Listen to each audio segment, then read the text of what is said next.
everyone, and welcome back to the Shock Absorber podcast. Once again, it is wonderful to have you along with us, and I've got two wonderful people along with me as usual.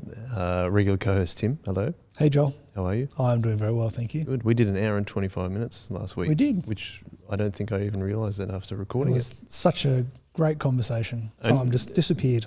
Yes, that's right. You were just in the moment. and flow. Yeah, that's right, the flow. But to be perfectly honest, it was. It was a bit like that, wasn't it? I felt like it was great. It was a great conversation. I think that's why. We've had a number of people reach out and say they've enjoyed it, which has been very lovely. One of which is on the podcast with us. Fee, hello. Hi. How are you? Well, thank you. This is your second podcast for the day again, because you were on the Chip Lunch earlier. Double doubles. Yeah, but one of the reasons we invited you on because you actually mentioned it and you wanted to chat about it. But before we do that, we like to do cultural artifact, something you're watching, you're listening to, or even reading. Tim, I think you have one. Is that true? Yeah, I've been reading. There's a book series called Alex Rider, who's a teenage spy. The reason I'm reading this, so for my 40th birthday, which was a couple of years ago, I asked a number of people if, as a present, they could give me their favourite book. Okay. So then I would have this collection of other people's favourite books. That's such a cool idea. Yeah, I mean, I picked it up from somewhere else. Yeah. But it was, so I can get to know them a little bit more and they can share with me something that they really enjoy. And so I'm reading books that I would never have picked off the shelf or chosen to read.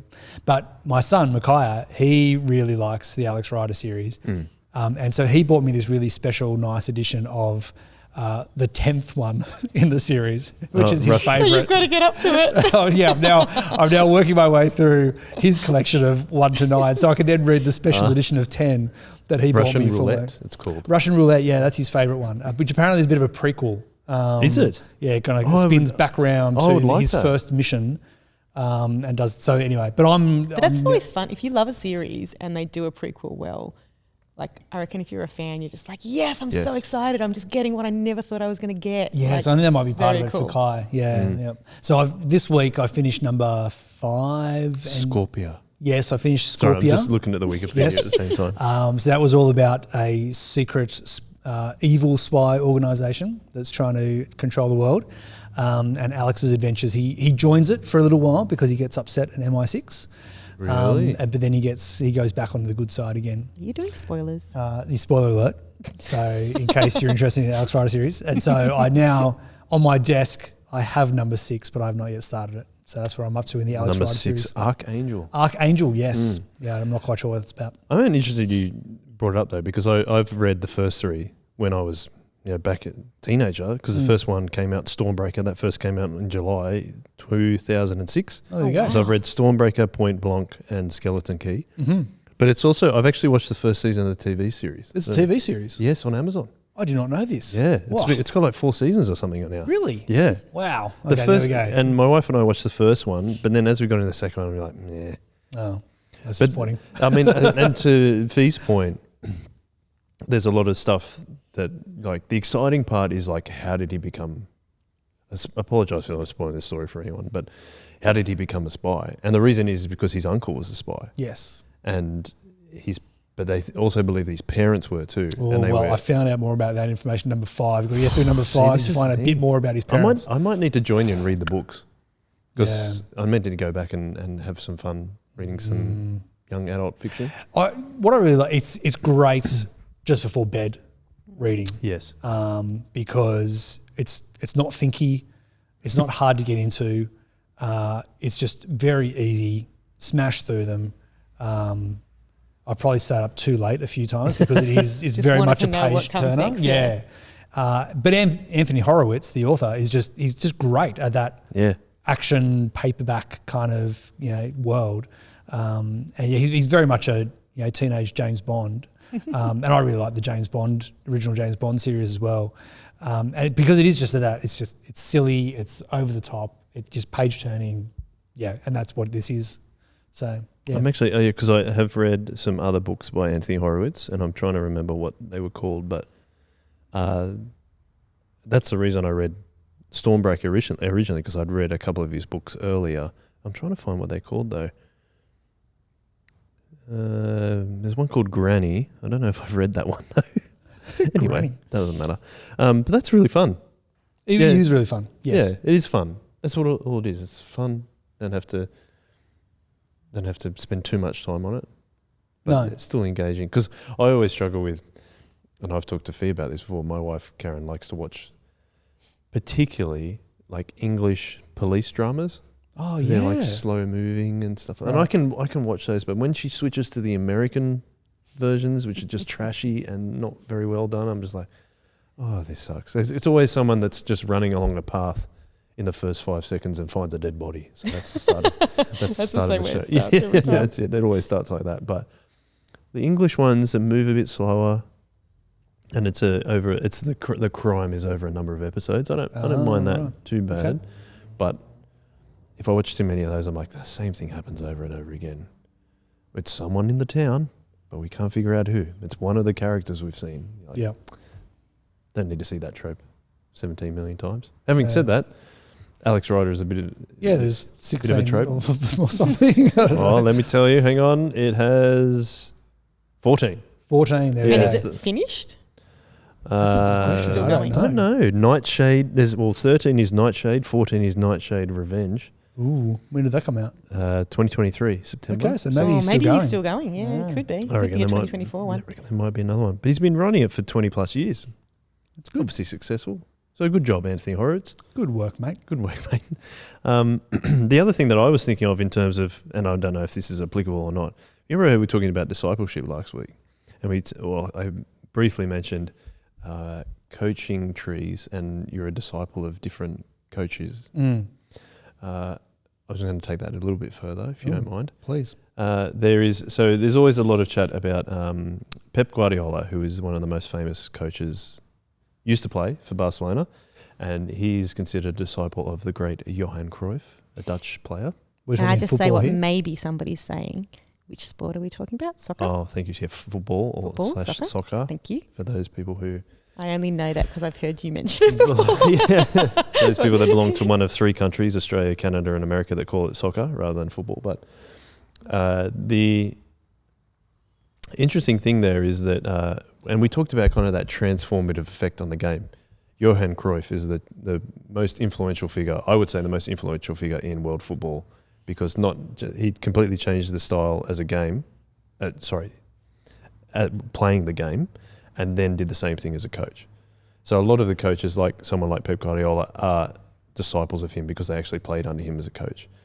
And now there is this emerging thing of between 2 different attacking styles called positionism, which is the Pep Guardiola, Johan Cruyff style, which is occupy as much space on the pitch as possible when you're attacking, in your attacking phase of the game, so that you can, you basically occupy certain areas of the pitch.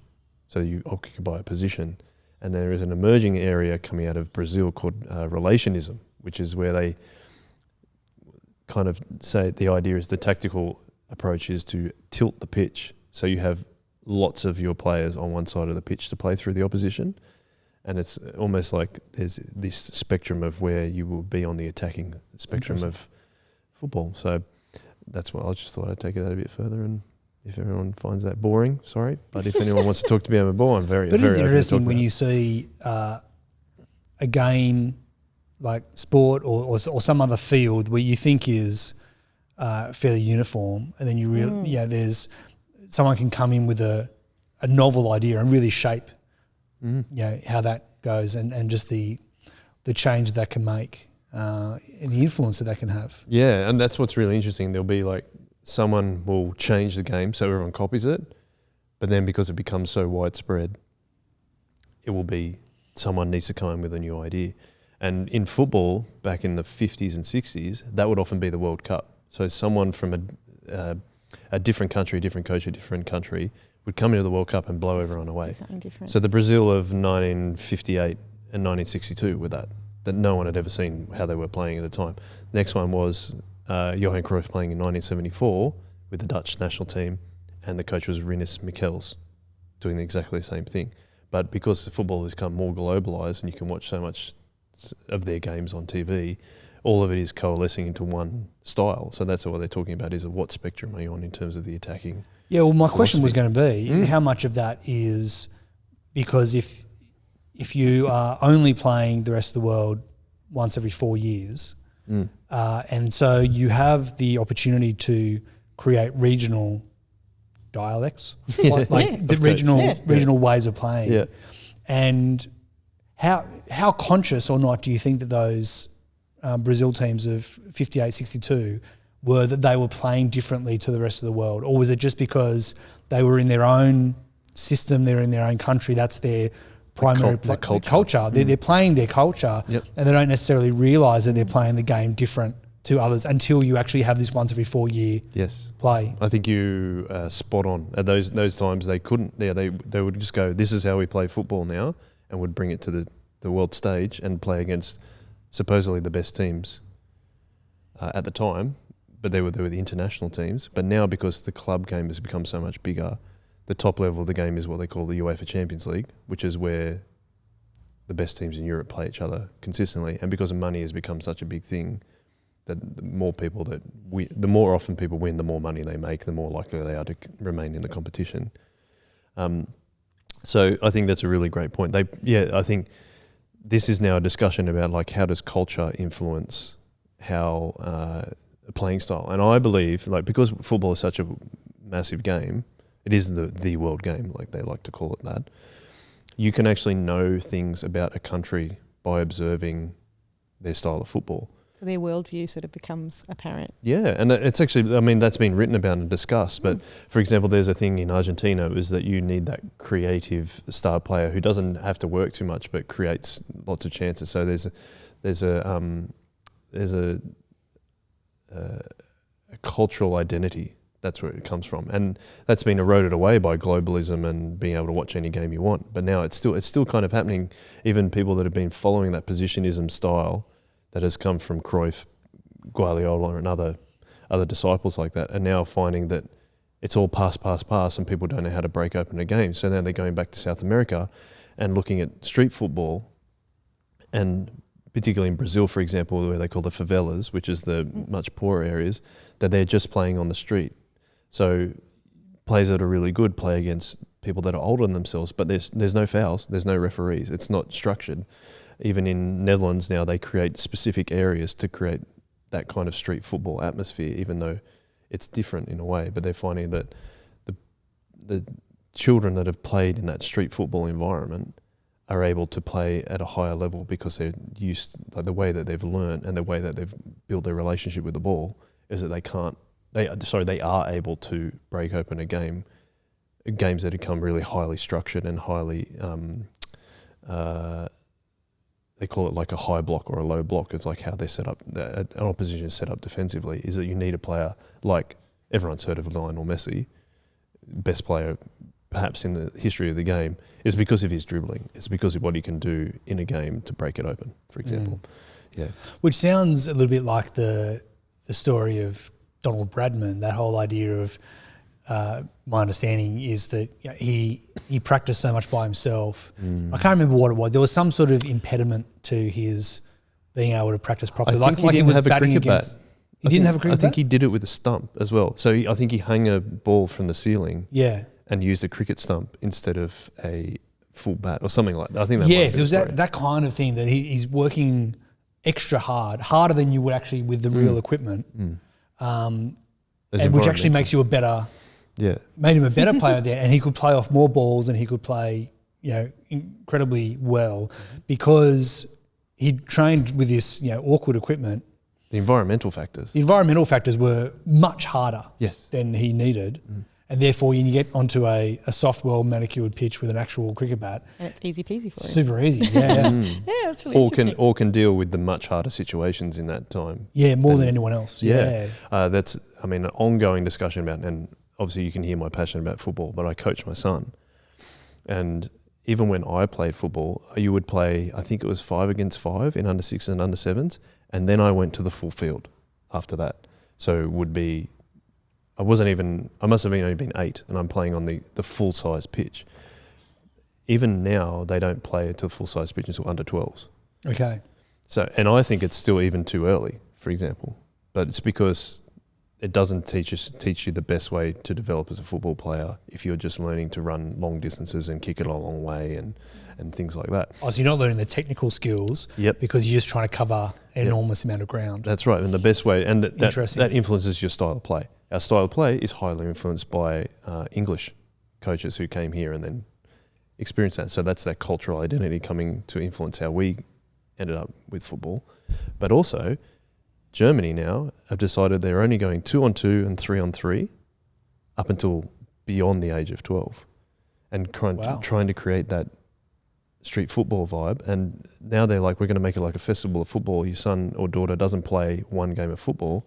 You go to one place and you play 3 different games, and you only have maximum 5 in the team. And if someone scores, they come off and then someone else comes on. And we play short games, 3-on-3 or 2-on-2. And then you translate to have another game. And so what's going to be the payoff for that? They're much better with the ball. So it's not just about passing and spatial awareness, which is what they understand. It's what is their relationship with the ball and how can they manipulate it quicker, faster. Interesting. To get around opposition. And again, recreating that street football environment, even though you can't make street football.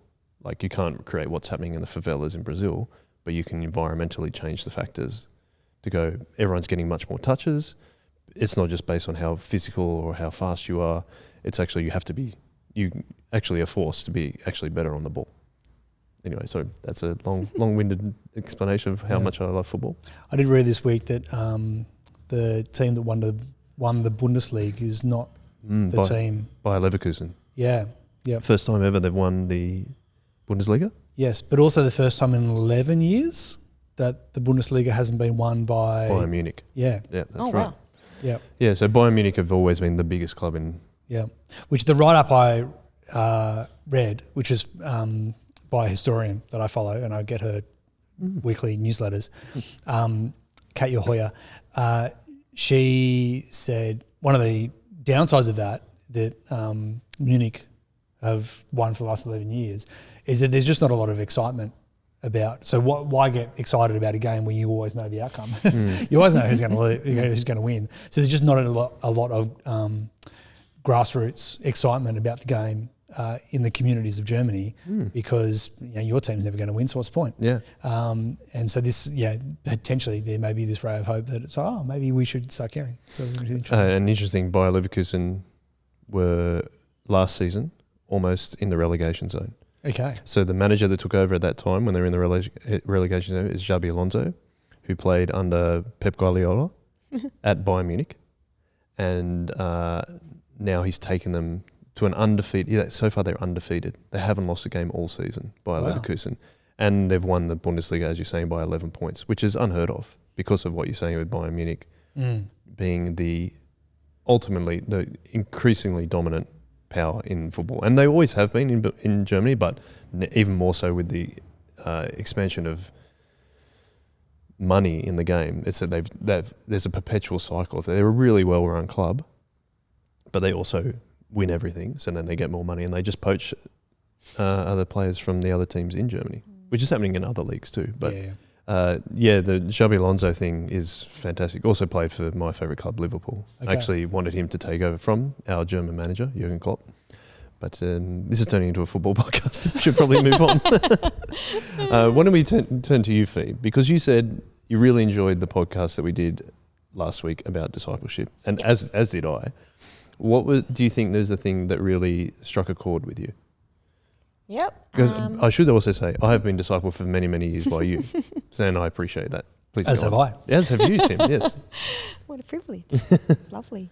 And I get to say to people, I'm like, that person who preached that really cool sermon, they were in my youth group. That person did that cool thing. Totally. Had a moment where I had the privilege of helping them to know Jesus better and think about how they serve Jesus better. And then they ran with it, and God did amazing things. Well, cool. One of my favourite stories to tell about you is that I first heard the true gospel from you. You were the first person to tell me about Jesus. Yeah, through Scripture. That's amazing. It's very, very cool. So like a lot of things, I enjoyed the back and forth as you guys were discussing different things and wrestling with like what is discipleship and the different points at which discipleship changes. I was on the edge of my seat. I wanted to join in the discussion when you were talking about how does our church do discipleship once somebody's become a Christian, and then there's a bit of a like, well, what is it? And I think at a later part in the podcast you discussed the different stages in the critical journey. The critical journey, thank you.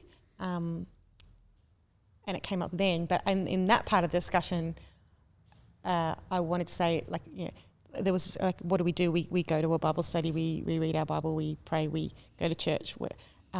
But I wanted to say, but you join some level of service, like you do something in the church, and that is a big part. And I think sometimes the stagnation at that point is when you don't. Okay. So if you have reached level of 1, 2, 3, perhaps you haven't had a critical incident or not, or that wall that you hit, whether you have or not, if you haven't decided to serve in some way, I feel like more and more as time goes on, I notice that is a barrier in growing. I think you're right. I think you grow more when you start serving. There's stereotypical serve this way, serve that way. It doesn't matter, whatever it is. But if we can't talk about, I know you were talking about, I think it was in last week's podcast about kids and talking about the fruits of the Spirit. Yeah. Like how are you going to express those? Yeah. Yeah. Like, you know, yeah. And I think, of course, there is the everyday living for Jesus. But I feel like without actually making a commitment to something, that this is what I'm going to do, you know, we are growing in the fruits of the Spirit, but we have a sinful nature. So if you don't do something, and that's a little bit more in line with what you were saying, Joel, about the disciplines of daily reading. Like I think there's a discipline of I'm gonna do something that, whether I'm feeling good, bad, or indifferent, there's a certain level of commitment that I'm going to do that. I think that is super, super valuable. And I think that's something I see in teams of ministry, where there are part of being a disciple and being discipled is, where do you sit on that? One thing that is an example of that I can think of is going along to a community group / Bible study / cell group / small group / whatever you want to call it. A small group of people that meet together around God's word with different levels of community support as well. And I know we call it community groups at Sorrow Bible because we want to say that it's about, you know, it's doing life together. It's really important. Over many years, I've led groups, I've been in groups, and it is very apparent in all the groups I've been in that there are people who the group comes first, and there are other things that come before the group. Yeah. And there's always going to be something, you know, you're at death's door, you're sick, you can't go. But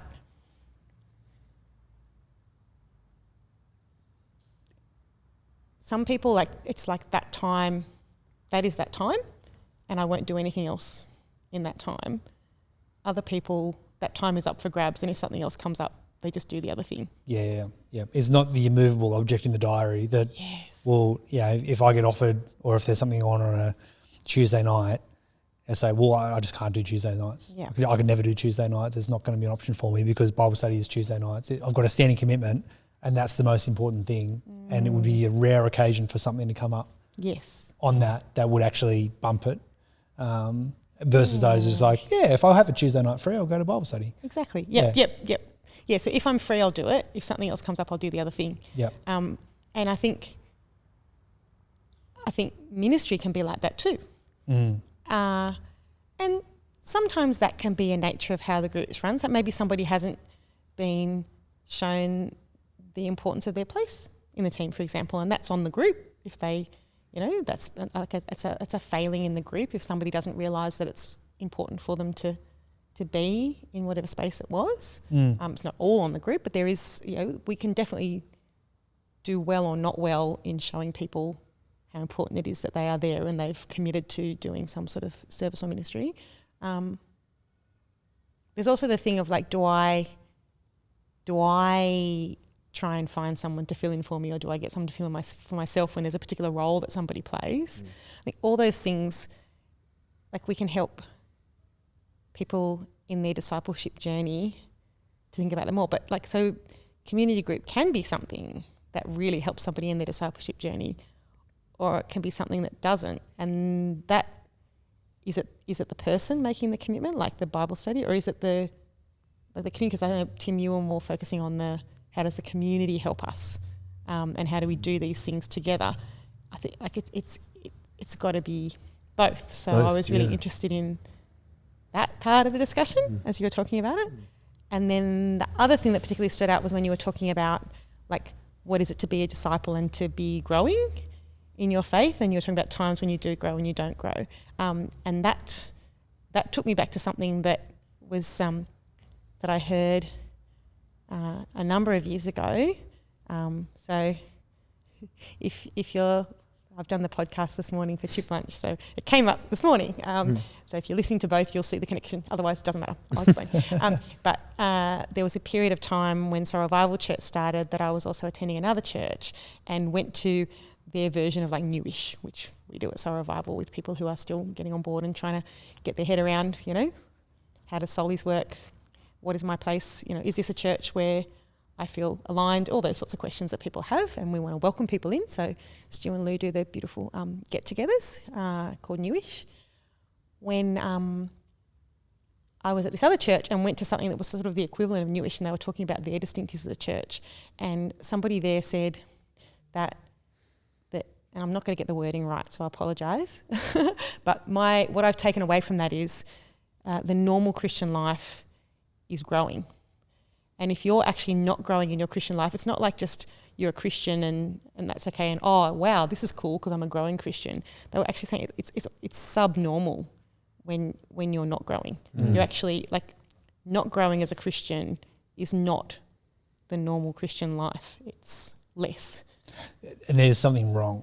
Yeah. So there'd be a reason that there is no growth. Yeah. Right. I think of I was having a conversation this week with one of my colleagues about sort of industrial metaphors for progress versus organic metaphors for growth, and if there's a subtle difference between those two things.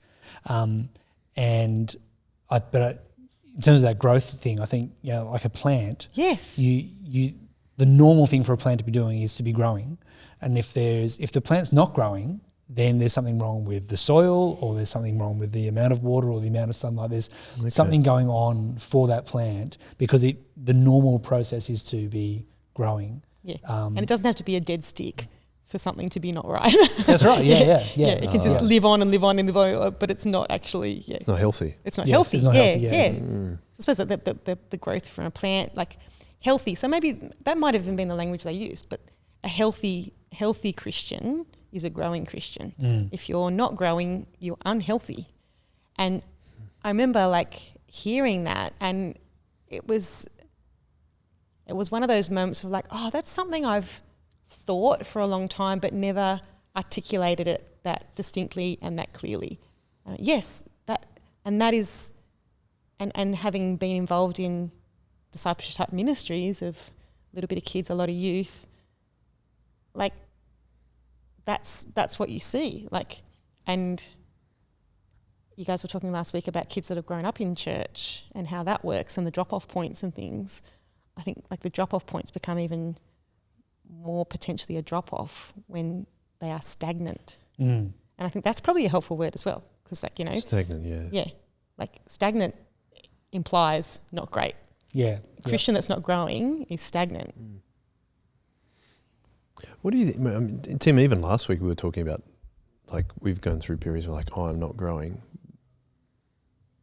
What do you think you would say is wrong there? Like we were saying, that what's unhealthy? Maybe not wrong, but say like, what's unhealthy there? What needs to be pruned or change, do you think, in those kind of scenarios? Maybe you can think about it a personal experience rather than attacking someone else that's listening to this podcast. Or talking generalities, I think, and again, these organic metaphors I think are really good. And the two that come to mind from Jesus' teaching is, one is the vine, like you mentioned pruning. Sometimes we need to be pruned. So there are things in our lives that need to be removed, whether it might be a sin, it might be a mental state, it might be a thought, it might be physical things that are going on, it might be your time commitments, it might like the distraction stuff that you've talked about. You could just be letting something distract you. It's not a bad thing, but it's distracting you. That's right. Yeah. And I mean, you mentioned people are irregular to small groups, but people are irregular to church. Yep. I mean, the small groups is my example, but it goes everywhere, doesn't it? Yeah, and people are irregular to a ministry they've committed to being part of. That's right. Yeah. But I mean, the NCLS, for example, counts a regular church member as someone who turns up once a month. That means you've been to church 12 times a year. And they say that's a regular Christian. And that's when I talk to other church ministers and I do my job for YouthWorks. That's about normal. If a family comes once every 3 weeks, they're a regular part of your children's ministry. But it's not normal, is it? It's subnormal, because how can you be growing if that's it? Yeah, but we don't call it as that. And I know there's that whole thing of, we don't want to be judging or, putting people down or any of that sort of stuff. But if we don't have that expectation of growth, if we say somebody's not growing and therefore that's actually a problem, we don't deal with that problem until it becomes a big problem. Yeah. You know what I mean? We're not saying to somebody, if you haven't grown, we need to do something about that now. We're sort of letting the plant sit there, not grow. And then when the plant dies, you're like, well, I'm not that surprised it dried because it wasn't growing for ages. Yes. We shouldn't be that surprised. Yeah. You know what I mean? Like where it's riskier for somebody to drop off if that, And again, not because they're, I think you put it really well, I think last week, Tim, about, just the description of, you're not doing it, by grace, not works, but if you've got the grace, you've got the works. That sort of idea. I can't remember how you put it, but you put it very well. I can't remember. And then the other organic metaphor I think of is you've got the 4 soils. So the seed is cast into the 4 soils. And one of the insights that I've picked up from another pastor who talks about that is, he says what was good about the 4th soil, the good thing about the 4th soil was that it didn't have other things in it. And like so it was free of the distractions that choke out, or the temptations of the world, or like all those kinds of things. No thorns, no rocks, no path. That's right. So it was, the seed had everything it needed to grow and nothing that it didn't need to grow. Okay. And again, like I think particularly where we are now in early 21st century, that just busyness culture, there are so many things. Like we intentionally are in is it rocks or thorns? I don't know which one it is, but it's we're in soil where things are constantly pulling for our attention, and we are constantly busy, and that's where. And so, to answer the direct question, Joel, like what do I feel when I'm not growing? Well, because I can easily fill my entire day, still not feel like I get anywhere near enough done that I should be getting done, and yet haven't spent the time with God just meditating quietly, praying, reading, spending time alone with Him, which is actually what's going to cause growth. It's the time in the uninterrupted soil, without the distractions of all those other things, and yet I have far too much on, objectively. And then we talked about that 3 weeks ago, the idea of the minimalism of cutting things out, or whether it's what was it, David Brooks, or no, his brother, I can't remember which Brooks it was, but that book about rather than adding things to your painting by adding more and more, the positive what is it, the positive bucket list of I want all these things I want to do before I die. He's the reverse of that. No, keep chopping things away, so that you get closer and closer to where you want to be. And so refining your life, clearing things out. And I think, there's something, I mean, he's not drawing a spiritual point, but I think you can do it in terms of that soil and pruning and things that, if your calendar is over full, so that your regular attendance at these things, ministries, church, Bible study, is once a month, well, then of course you're going to be a stagnant spiritual Christian, because you're not putting yourself in those spaces that God has actually designed by his grace to support us and fuel us for discipleship. And so it's no surprise if I don't water the plants on my balcony, if I don't feed them, if I don't give them enough sunlight, of course they're going to die. I mean, that's just the natural organic life cycle of a plant. And I think there's part of that in that life cycle of the soil in which the seed of the gospel has been sown, that, you know, you can flourish, but you can also be choked out and die, and you can also grow up but not have deep enough roots. And that's the life cycle of those who have heard the gospel and responded in some way. What's it that worries the world, the desire for other things? Isn't that what Jesus says? Yeah. Like there's two ways. It can be good things or bad things, but they both create the same issue. Yes. There's too much other stuff. Yep. Yeah, the gospel gets crowded out. Mm. Yeah. Can I ask you both this question though?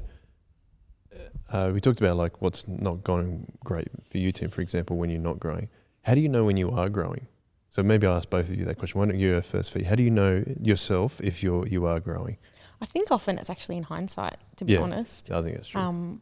Like I can know whether I am engaging in healthy behaviours. I can know whether I'm watering my soil or fertilising my soil, but I won't actually see that growth until I look back, or sometimes until somebody else notices as well. I think that's, there may be other ways of knowing in the moment, but that's something that I've, I think, experienced. So like you were saying about, you know, having that time for quiet, and then you were talking about, you know, making the time for the community gatherings.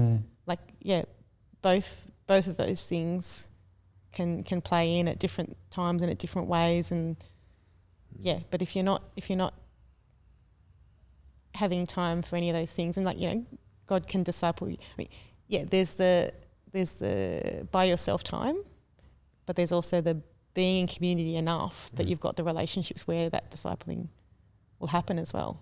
Helps you to grow, because there are things that you just won't see, and also you won't get the chance to, you know, like how for example do you grow in being patient if you're never hanging out with people you need to be patient with? Test your patience, you know, that's true. I can be like, you know, doing amazing personal Bible reading and really but if I never do that, like that, you know, the rubber never hits the road. It's just one little example, but you know, so you've got to be putting yourself out there to have those examples happen. What's your reaction when you look back in hindsight and you go, oh, they have growth? Are you like me when I'm just like, oh, okay, God, sorry, that's what you were doing? Or what? Like, I'm not saying I'm like, oh, I wish I'd just realised that. Oh, okay, yeah. Like when to you God, look, like, and then I think, and then I'm like, oh, thanks heaps, God. Like, I see what you're showing me now. But is that your reaction? Yeah. Maybe sometimes I think sometimes it's like a season of stuff and going, oh wow, that was what you wanted to do. Yeah. Now, so sometimes it's like, like you whacked me over the head, you know, and that's been in different areas, I suppose, whether it's been in service or like life decisions, choices, things. I look back sometimes. Yeah, so either I look back and go, oh yeah, you were teaching me that and I didn't realise you were teaching me that, or oh yeah, like you were trying to teach me that and I didn't learn that. Yeah. Yep. That's cool. What about for you, Tim, when you're growing? When you know you're growing? As in, what do I notice, or how do I feel, or how do you know that you're growing? I suppose that was the question I asked. Yeah, there's this kind of business principle of like you measure what you treasure. You will measure what you value. What gets measured gets managed. Right.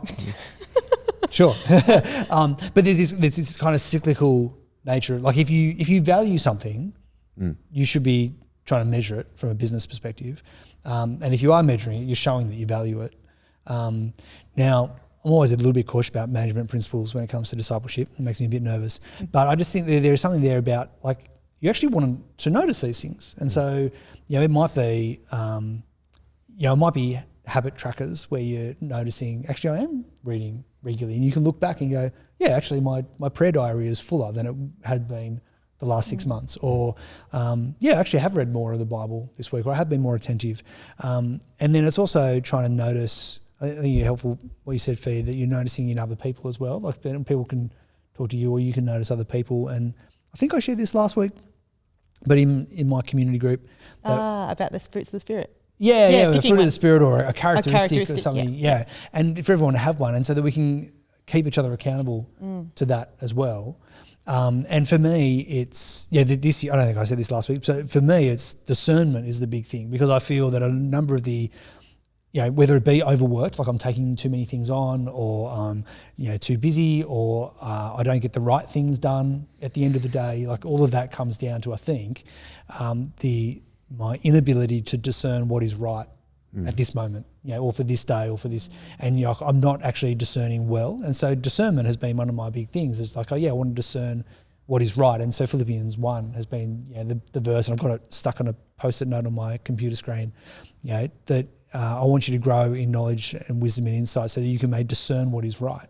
And so it's that kind of, I want to grow as a Christian. I want to be flourishing as a disciple of Jesus, because if I am aligning myself and continuing to correct myself against the characteristic of Christ and his values and the ethics of the kingdom, then that will help me to be able to discern what is right when it comes to making minute by minute decisions, or hour by hour, or what's the priorities of this day task wise, or for this minute, but also just big picture things like what do I actually want to do 6 months, 1 year, 5 years, those kinds of things, using help. If I'm aligning myself with the kingdom and seeking God, then the promise of Philippians is, or the prayer that Paul has for the Philippians is that as they grow in their godliness, they're growing in their discernment for what is right. So I think those kinds of things, as we notice that in ourselves, and the decisions you make, the decisions we make, No, I like that. That's a good way, I think, for me. Because and last week it's school holidays right now, and things like our structure and how everything goes is very different because my wife's a teacher, and usually I'd been getting up early and reading my Bible. I haven't been doing that this week gone by, and I was just reflecting when we were recording Fee's podcast. I was like, oh my gosh, my relationship isn't anywhere near as good as it was a couple of weeks ago with God, because I wasn't just reading my Bible regularly. So even that, that's a sign of I'm not growing. Yeah, right? I need to make a change to that, and then that influences your decisions that you make in order to hopefully get back on the track of, or if there's, where's the healthy growth? If you're not growing, it's unhealthy. If you're growing, then trying to get back. The other metaphor that comes to mind is this is a very popular preaching metaphor, but if you got a cup and you knock the cup, then whatever is inside the cup spills out. So you can kind of see what the contents of the cup was when it spills out. And there's that kind of thing as well when things come up in life, and you get hit by something. It could be small things like the traffic is slow, or someone cuts in front of you. What spills out at that moment? What is it going to be frustration and anger, and the fruits of the flesh? Or is it the fruits of the Spirit that come out? So that's okay. I can be patient there. I don't have to respond this way. Or through to big life decisions as well. Like what comes out in those moments. And of course, we are always fighting the flesh, so it's not a perfect indication. But I think if we are growing, then we might be able to notice again, oh, actually, I got cut off in traffic today, and I just go, oh, okay, that's cool. I was able to be patient and self-controlled about that. And I was on the way to something, and I had a task to do, and someone who I hadn't seen for 6 months, dropped in front of me, and rather than responding grumpily, I responded joyfully, and it interrupted my task and interrupted there, but I was able to respond with joy and love and celebration that, oh, here's this person I haven't spoken to, and they interrupted my day, but I was able to respond to them with fruits of the Spirit. So I think that those kinds of things as well, if you notice that when your plans don't come to fruition, what comes out, you get bumped, you can kind of notice. But part of that as well is slowing down enough to notice as well. And I think, again, our busyness crowds out our own self-reflection. Self-reflection, yep. Yeah. Yeah. I don't have time for it, yeah. We don't have time for it. Or we busy. For me, I'm a content junkie. I just love Me too. stuff, which means that whenever I'm driving, whenever I'm running, whenever I'm walking the dog, I've always got a podcast in. I'm absorbing content all the time. And one of the things I know I don't do enough is actually let my own thoughts run. Got a silence. Yeah, the silence. Solitude. Solitude, journaling. Like they're all things that you will notice more of yourself if you're doing those things. And they haven't been habits that I've cultivated in myself, which I think would help.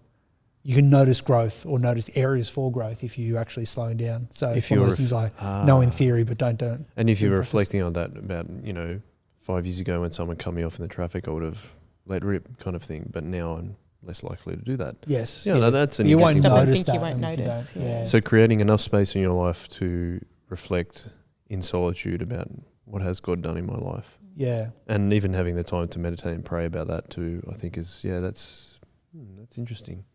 But again, if you're in community and you're solidly got people around you who not only are willing to speak into your life, but you have given them permission, Yep. Yes. then that can happen as well. I think you guys were saying last week it's harder in the adult realms. You were talking about with kids, like just watching that growth and having those stages, like this natural stages of growth. I was just thinking about like some of the kids at youth, like it's so obvious to me, like things that they're doing, they're growing. They don't know themselves and they haven't stopped, but I can point it out to them. Yeah. That's So a really good way of, like, an idea of discipleship though, isn't it? Because it's like you're revealing something to them in their growth that they can't even see, but you can see because of your experience and your time. And watching, like, Yeah. So one of the girls was saying something recently, two things actually. She was talking about herself and she was talking about someone else. And she was saying something was not good and she just couldn't cope with it. And she was also saying someone was not good and that was just the way they were. And I was able to say to her, but hang on, you can change. And remember what you used to do and like that's different now. So yeah, you can change and maybe that other person can change as well. So that the reflective ability, whether it's individual, like Tim was talking, or in community, is really important. Yeah, so we have like both of those things. Yeah, that's cool. So speaking in. Can I just pick on something though that for you mentioned before is commitment? Yes. And that's what something that I value as a person. And then when someone's not committed as me or committed as they say, I get quite upset, which is probably something that I probably need to work on, right? But the value of being committed to, obviously to Jesus, then in a small group and then in your ministry, what positive effects do you think that has? Because we're talking about we're living in a culture where going to church isn't what we might consider a regular thing. Like I think we go to church pretty much every week, but a regular church goer in the National Church Life Survey is considered someone that only goes every 3 weeks? Every 3 or 4 once weeks? a month is what Once they a call month, regular. right. Yeah. So in my mind, it's like, well, and this is maybe how I've been raised, but I'm like, that's not committed. Like I wouldn't see that as committed now. And I don't want to say, if some people can only come to church that often, then that's great if they're going to church. But I think there is something about when you become a Christian and you're in community for a while and then I feel like when you start serving in ministry, there's an extra commitment in your life. You go, no, it raises the priority of what you're doing in your life, serving together. But then if you commit to a group of individuals in a team, then the commitment's even higher. So, and you've mentioned that a couple of times. So what do you think that effect of commitment has on discipleship? Oh, okay. Well, I mean, if it's a group that involves you being able to speak into other people's lives, whether it's kids, youth, or peers, or whatever form that would take, the relational bank account grows with every moment you spend together. So you can do that better when you're regularly there. You're not picking up again every time you rock up. I would feel like a stranger in church if I went once a month. Mm. I wouldn't feel like it was people that and even even going every week, you still a couple of weeks ago by and you've just eye contacted or acknowledged someone, you haven't actually talked to them. So there's, even when you're there all the time, you're not having that, you're not being able to build that relational time with everyone there. So if you're there less, it just becomes less. And I think also when you're there less, this happens when you're there all the time too, it can. But when you're there less, you're much more likely to have my group of safe people. And because if you're only there once a month, how can you be looking out for new people? You've got to catch up with the people you already knew. Yes. So you actually, you minimise your ability to do that, either your willingness or your ability or both, I suppose. So that, I think that makes a difference to discipleship, and it also makes a difference to your own discipleship, because people speaking into your life, because if somebody, I think two things happen. You can start feeling like you don't fit in, because you don't have those, so people talk about something that happened last week and you don't know what they're talking about and you feel disconnected. Mm-hmm. So that can actually cause rifts in discipleship relationships. Okay. Or the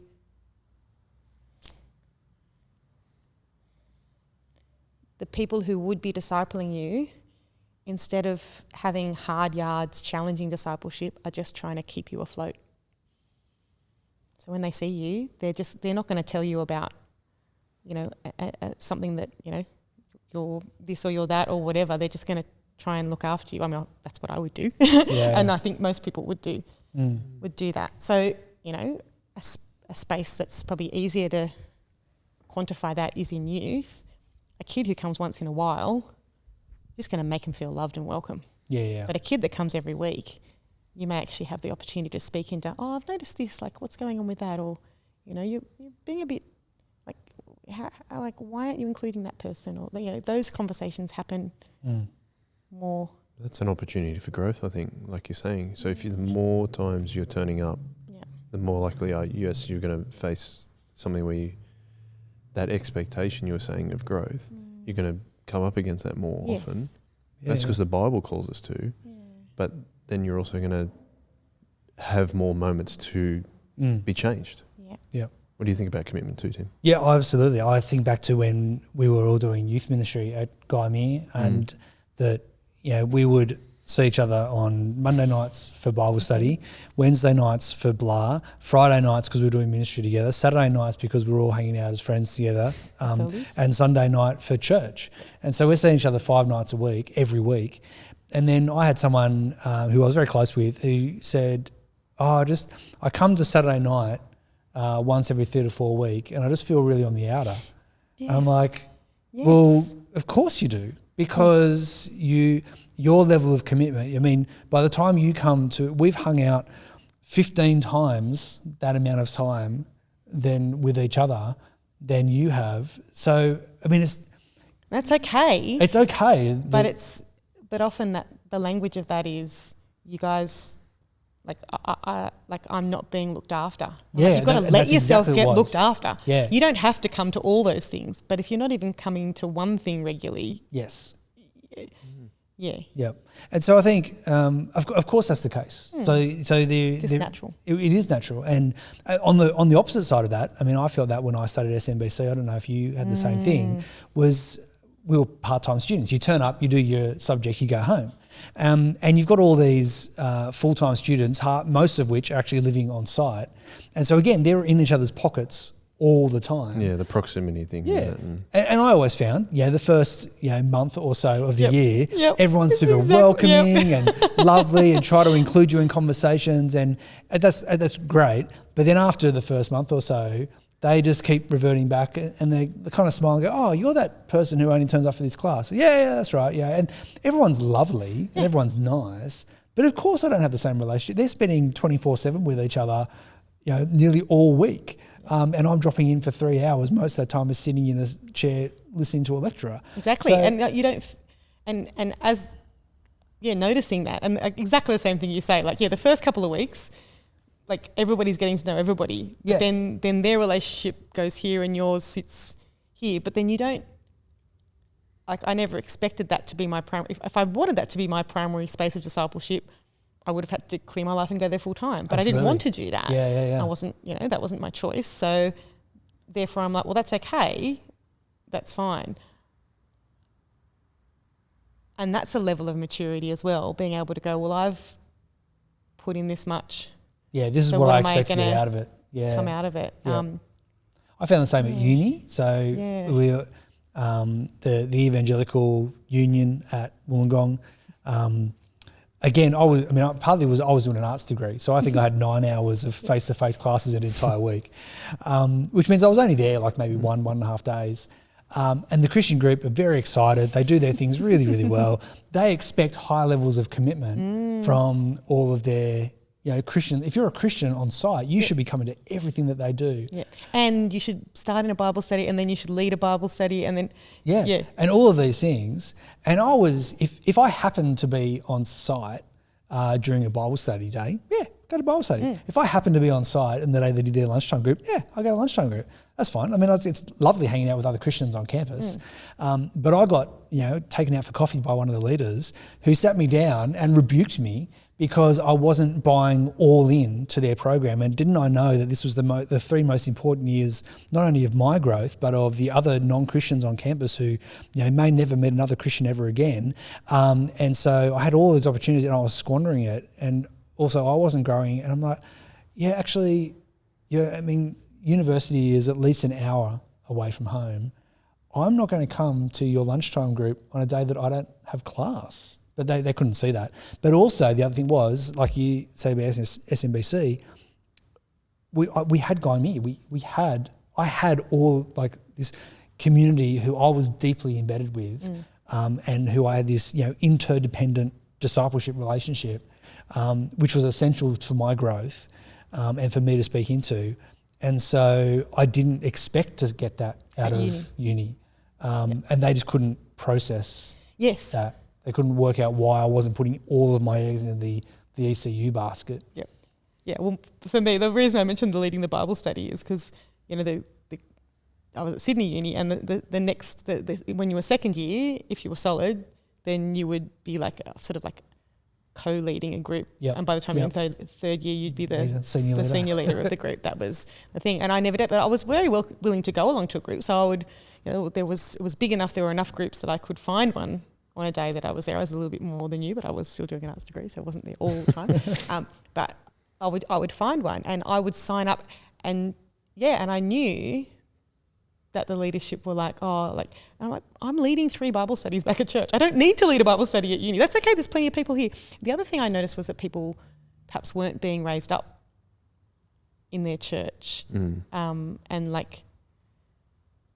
So people were hitting uni, and I think one of the strengths of discipleship in Soul Revival is we encourage people to start serving early.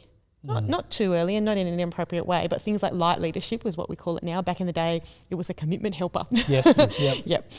And we just had this language for like just get alongside and start being a part of doing things. Yeah. I definitely felt when I was at uni that there were people from other churches that until they were a grown-up, which was like after uni, they weren't grown up yet, that they were just being fed and they were giving no opportunity to serve. So they got to uni and they're like, oh, this is where I can serve. Like that's fantastic that they were serving in uni, but they were doing nothing in their own church. And I'm like, well, that's not healthy either, because just like you guys have said, like, I think you're talking about the Christian school thing at 6 years and then you're gone. Yes. Like, so that's not your primary discipleship relationship. Yeah, it can't be. Yeah, it can't be. In the same way, uni is only a couple of years and then you're gone. So if you only are serving at uni, they're not, like, uni is a fantastic place. So many people serve really beautifully there. But if there's nothing happening in your own church, like there's no, that's the real family, that's the ongoing. Yes. family. What I find interesting of what we're talking about is that it's almost like, and we talked about this last week and this week, there's this, we kind of skated around the stages of, you first become a Christian and then you might get involved in serving and then you obviously grow into some kind of leadership role maybe. But what seems to be an ongoing thing in terms of how we grow in our discipleship and our maturity is perhaps this ongoing tension between individual responsibility and being in community. And Tim, you mentioned it before last week too. But I wonder if we can unpack that a little bit more because I feel like first, you obviously have to take responsibility for your relationship with God, right? Yes. Like that has to be first. But I don't think it's the only thing. And we talked about, Tim, you actually really helped me realise this last week. And it goes back to that thing of like how, I said that God is both, He's truth and love. It's also like, I think it's both for us in this respect, is like work on your individual relationship with God. But also, as we like to say, is it John 15:15, where we're reconciled to each other as well as reconciled to God because of Jesus. So as a result, we've got that individual personal relationship with God, but also we're reconciled to each other in community. So our discipleship matters in both arenas rather than just one or the other. Do you think that sometimes we get put the focus too highly on one or the other? What do you reckon? I'll let Tim go first. You can go first. For your Greece. I say yes, and unpack that a bit. Absolutely. Or disagree? No, I think we are individualistic as a society. So we're in the West, we're in the 21st century. We are hyper individualistic. And that, I think, seeps into our expectations of what we expect.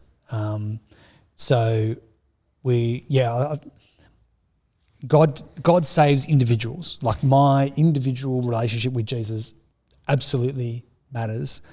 But I think somebody can't repent for me. No, that's right. Yeah, exactly. Exactly. But I think the language and the worldview of the Bible is far more corporate and collective than we think, and it's very difficult for us to get into that mindset because everything we do is hyper individualistic. We have to talk people into why, as a Christian, should I go to church? Sometimes it's like, I mean, church, is one expression, but you can't be a Christian, but you can't be a Christian by yourself. No, and unless you have to, unless God has not put any Christians in your path. Yeah, so it's not that you can't be, if you're the only Christian in a village. It's not that Jesus goes, well, I'd love to save you, make you part of my kingdom, but you don't have any Christian friends, so I guess I can't. Yes. Like clearly that's not the case. And yet there's I quote Joseph Hellerman all the time. He says, we are saved to community.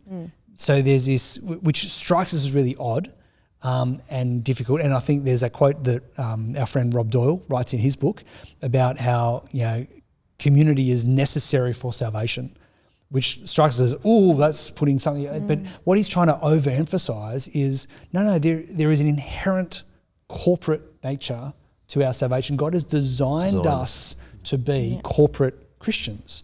And so we rub against that because we're so hyper-individualistic. People from collectivist backgrounds and collectivist societies are not going to rub up against that in the same way. They're not going to go, that makes me feel I'm really uncomfortable. Do you think that's something that our Indigenous brothers and sisters find less of a struggle than us too? I'd love to hear from them. And I feel like they do. Wonder that. Yeah, because things like not starting church on time, because people aren't here. That straight away says to me, it's more about community. Absolutely, yeah. Mm-hmm. And you've had time in Fiji as well? Not Fiji. Oh, sorry, PNG. PNG. Yes. Yeah, that's very... Yeah. Similar kind of collectivist, I mean, us Westerners often joke about island time, like we think about our Pacific Islander friends and it goes, they're working on Islander time, or, talk about Koori time, our Indigenous brothers and sisters. But it's not because they don't care and they run late. It's because there's other things that they care more about. That's right. Yeah. And that's the thing I noticed at, things in Bree, you start when everybody's there. Church we don't start when everybody's there. No. We start. You just start because you have to run to the clock. There's not a right or a wrong there necessarily, but one of the things I got to do when I was at college was do a bit of it was like a mini thesis because I couldn't do a particular subject because I was part-time and it wasn't offered at the right time and my course of study went a little bit here, there and everywhere. So, and I was comparing what we do in a gathering, you know, basically it was Grammy Anglican versus somebody out west, but it was like, for the point of the thesis, it was like a Sydney, you know, more traditional versus Indigenous gathering, and the things that they valued, and then comparing which one was closer to biblical values. And I tell you what, the Indigenous people came out on top every time. Yeah. And a big part of that was that focus on people, not on, events or time or those sorts of things. Yeah. But I think, so within that collectivist world, you don't expect to have to carry everything by yourself. That it's not up to you, because you have this community around you. And maybe an extreme example of this is like arranged marriages. So where it's, we've got this hyper individualistic, I have to fall in love, I have to have this Hollywood kind of romance kind of thing. Hallmark card. And for, collectivist cultures, they arrange marriages. You may not even meet the person you're marrying until the wedding day. And it's not uncomfortable. It's just kind of, that's just what it is. Like, and I will grow into a relationship with this person who my community has arranged for me. And it was interesting, a couple of years ago in my intergenerational class at YouthWorks, I had someone come and report back. They'd just gone to a friend's wedding, which was an Indian wedding, and it was an arranged kind of thing. They'd barely met this person. And they were sharing, and everyone's going, "Oh, that's super uncomfortable. That's really, like sharing this thing." And I just cheekily asked, "So that wedding versus our normal wedding, which one's more biblical?" And they all go, "Oh." And I'm like, I mean, if you want to take which one is closer to the world of the Bible, it's the subcontinental wedding where your marriage is arranged for you and you don't know who this person is until you get married. And that made them really uncomfortable because they just challenged this. We just assume that we're Christians and we do this in our particular 21st century Western Hollywood individualistic way. And it's like, well, but is that how we're designed to be? Or are we actually designed to be? Now, I'm not advocating for arranged marriages necessarily, but I'm just... Yeah, that's what I was going to say next. That's not what you're doing there. What you're saying is there's a different focus, there's a different way of looking at. And so even when you phrase, like obviously first comes our individual relationship with Jesus, and then I'm like, even that if first then language makes me wonder, is that correct language? Is that putting too much emphasis on an individual where actually our relationship with God has to be personal, but it is also, and at the same time, corporate. And there's actually something freeing about that, I think. If the part of my growth in Christ is actually dependent on you, and it's dependent on Fee. And so... Because we're all different parts of the body. That's right. Yeah. I necessarily need others in order to grow as a Christian. The hand can't say to the foot, "I don't need you." Like it's exactly that, that's isn't right, it? Yeah. Which means we pull that out into a very specific, but it's a whole of life. Absolutely, yeah. And it also changes I will, like we talked about, I'll go to a small group when I have time, or I'll go to church if I have time, if nothing else comes up. But there's the other side of that is I will go to church if I feel like it.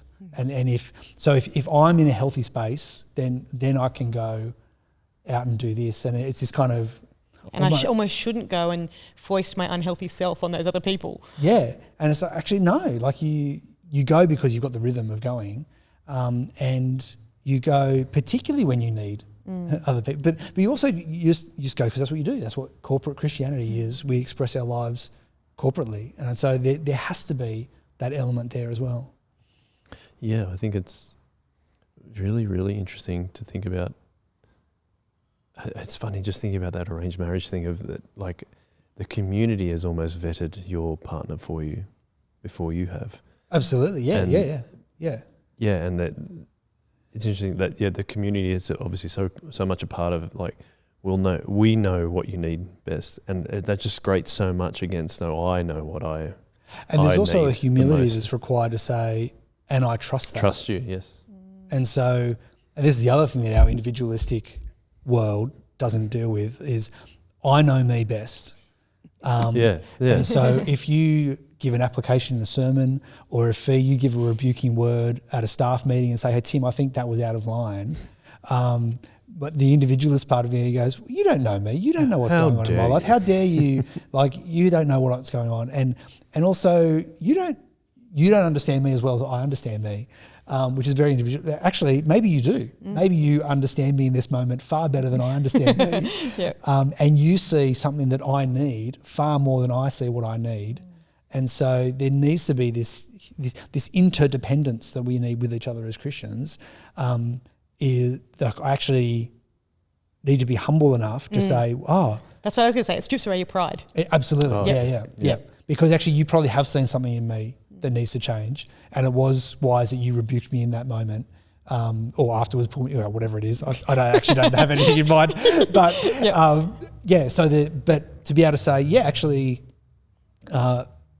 you probably do see something that I need more than I see it. And you do know better than me. And we do that together with each other.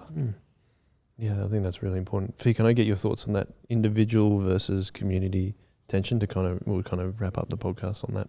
Sure. Seconding a lot of what Tim said. That's very much in agreement with that. But the reason I said yes so strongly, you can't separate them. A little quote from that I read a long time ago that was coming into my mind as Tim was speaking was, I think it was John Chapman. It was back in the day when apologetics were the big thing. So you had to practice your answers to all the questions that non-Christians were going to ask. I remember doing a Bible study with a short video series that perhaps, I don't know, Matthias. Was it Matthias? Yeah. Yeah. And they had they had some helpful Christian people in different areas of leadership that just like the talking head, they answered each one. And I think it was John Chapman. It might have been someone else who answered the one about why should I go to church? You remembering it? Yeah, I know where you're going. I'll just let you tell the story. Yeah. But basically he said, of course you don't have to go to church to be a Christian, but if you can go to church and you don't, what is actually wrong there? Why are you making that choice? And basically what he then unpacked was if you to say I am a Christian is to say that I follow Jesus. To say that I don't want to go to church is to say that I don't follow Jesus, because Jesus tells me to meet with other Christians and he gives me all sorts of things in the Bible. Every one another verse in the Bible, you can't do it by yourself. So to put those two things, it doesn't work. So at that point, you're like, well, okay, I've got to make that decision. Am I actually a Christian? Am I going to let Jesus shape what I'm going to do? And he also, I think in that, he went further and said, like, if your Christian relationship is all about you and God, do you think you're going to go to heaven and just be you and God? Actually, there's going to be a bunch of other people there too. Perhaps some people you didn't even get along with in life, definitely some people you didn't get along with, being cheeky there. But, that whole idea that you are saved into God's family, I think is really, really important. So those decisions that we make to not be corporate are decisions to not let Jesus. And I think that's the other thing about, and something that's come up a bit in the podcasts, I think is, is church and the gatherings we do as a community the main game, or is the things we do together outside of church the main game when it comes to growing relationship? That whole value in like being there and saying, I'm going to be here for people, I'm going to be in this space for whoever is there. There's just an obvious and natural giving up of your choice who you're going to hang out with if you choose to hang out with at church. If you're in your home, the only people that come to your home are people you invite into your home. I mean, you can be very open and inviting in your home, don't get me wrong, but there is a limit to that. If you're at church, you're basically opening the floodgates and saying, anybody who chooses to walk in that door, I'm going to give them my time at whatever level. Like that part of that community thing, like I feel like that is part of what God wants us to do. And then, we're just speaking a minute ago about the different parts of the body. I feel like that passage has perhaps been preached to me, or perhaps I've understood it in the past as that is in the Bible to tell us that everybody has value. It does do that. but it also tells us that we need each other. Yeah. We need each other. There's another level to it. So it's This is not one- just about, the foot can't say to the hand, I don't need you. The ear can't say to the eye, I don't need you. Like, well, yeah, we can't. So therefore, everybody has a place. That's one application of that. But, well, you are a foot and I'm a hand. If I'm off by being my hand by myself, what's that all about? Yeah. Like God has designed us to be in those communities, and those communities take different shapes over time. And we're talking about the value of being long-term in a community. Sometimes life is such that people cannot. They may need to be in a different part of the world. An example slightly different that I can think of is back when I was at college, and when as a church we were thinking about different ministries for males and females and how that the outworking of that. I remember having a super helpful conversation with Dave Cook, who was the principal of SMBC when I was there, and he was talking about how there are different roles, and he said, but at SMBC, one of our primary purposes is to be training up people to go into mission. And he said, well, if a woman goes into mission and she's the only Christian there, she's going to do everything. He's like, so that's one thing. So then we just bring it back, and he also talked about how there's a level at which if a woman is doing everything in a space where there are men, that's not so much a reflection on the woman, but a reflection on the men, that they're not actually stepping up and doing what they should be doing. Now that opens a whole can of worms, and I don't necessarily want to open that. But yeah, that whole idea of we're actually built, when we're together, things work. There are times when we're not together and things, you can still be a Christian when you're not at church. You can still be ministering in a different space, but the normal is us doing it together. And when we've got the opportunity to do it together and that's there, if we don't take advantage of that, don't take advantage is the wrong way to say it. If we don't appreciate that and lean into that, we're missing out. And so we potentially will not grow the way that God has given us opportunity to grow. Yeah, I'm thinking that commitment, like the regularity and proximity is just, as you've said, Tim, you said we need to gather corporately, and I just had this image of us all being at church all in suits. Being corporate together. Yeah, that's right. And we had a few slogans and things like that. Talk about business metaphors. Yeah, that's right. What gets measured gets managed. Yeah. Then we walk out all in single file. But yeah, I think that's one of the key things to take out of what we've talked about today is that show up. I think like be there all the time, not for just your individual relationship with God, but for other people, because we're meant to be part of the body together. And if you really want to feel like that you have, because I think that is a massive question people have as Christians. Like, do I feel? You said the thing about do I go because do I feel like going? People go to church and they go, do I feel good here? Like, if no matter whether you've got 1,000 best friends there or there's only a few people that you're just starting to get to know, if you can come away from a gathering having had a good conversation, having spoken to someone's like,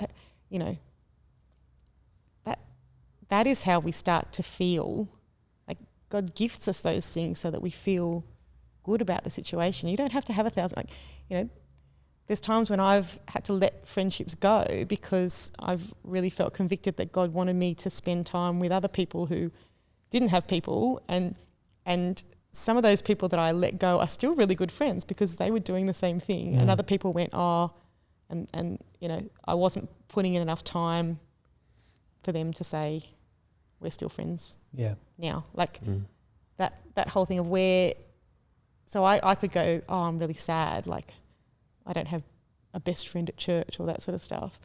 Or I can go, well, look what God's giving me to do, the opportunities you've got.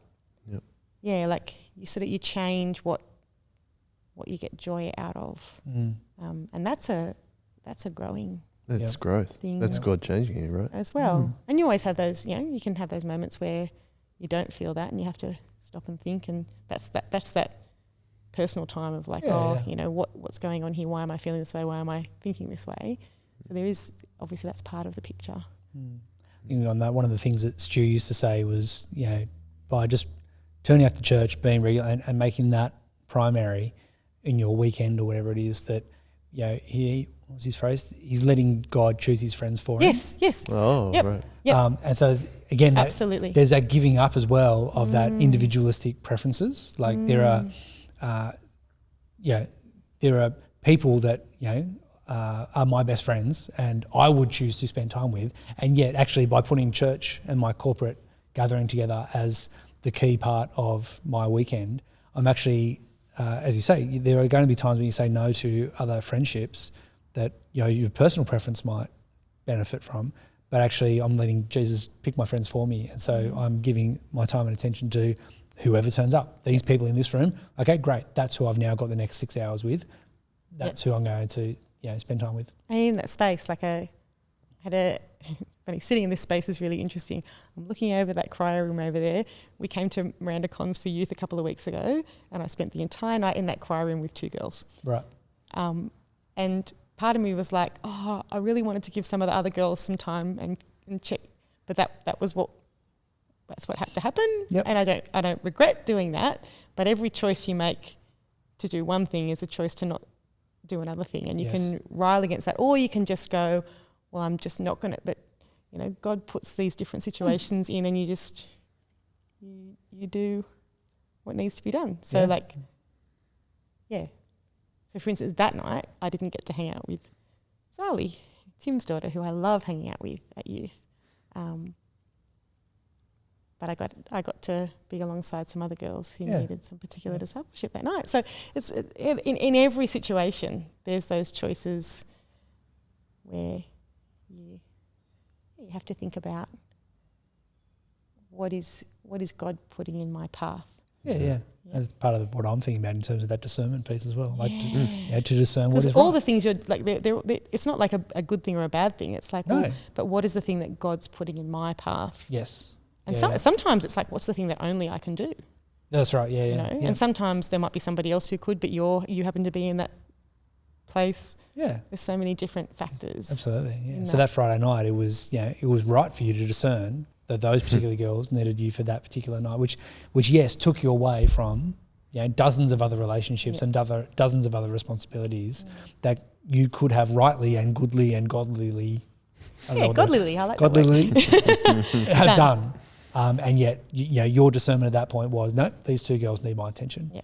And again, coming back to that community thing, I wasn't concerned because there was a whole team of leaders here who were all doing what needed committed to be done together, that night. serving together as a team. Yeah, that's right. So the girls weren't missing out. It was just, I like that though, to finish up is to say, what is God going to put in my path? And that is a sign of humility to go, God's going to help me grow here rather than I have to take control of it.